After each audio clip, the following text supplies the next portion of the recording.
Այժմ տեսնենք ինչպիսի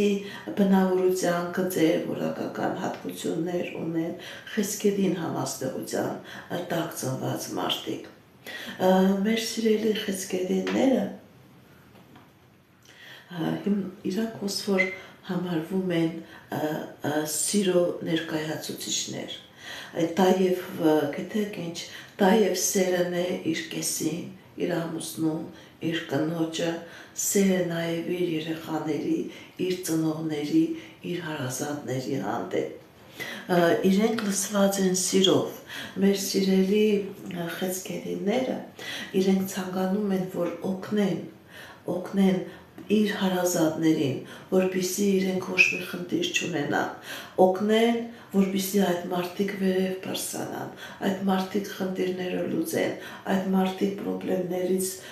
դուրս գան։ Այդ օգնությունը կարող է լինի եւ նյութական տեսքով, կարող է լինի եւ ֆիզիկական տեսքով, կարող է եւ լինի մարդու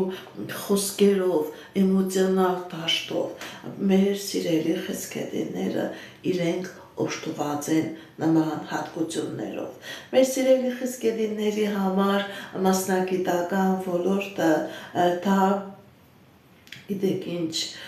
բարեգործությունն է, դա բժշկությունն է, դա այնպիսի բնակավար, որտեղ որ ինքը կարողանա իր էներգետիկայով, իր հնարավորություններով մարդկանց օգնել, մարդկանց հանել նեղ վիճակից, նեղ դրություններից։ Այն խեցգետինները, ովքեր որ վախով են լցված իրենց հետագա կյանքի մասին եւ զբաղվում են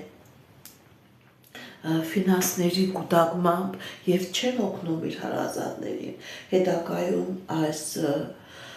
խեցգետինները խնդիրներ կունենան եւ առողջական, եւ անձնական,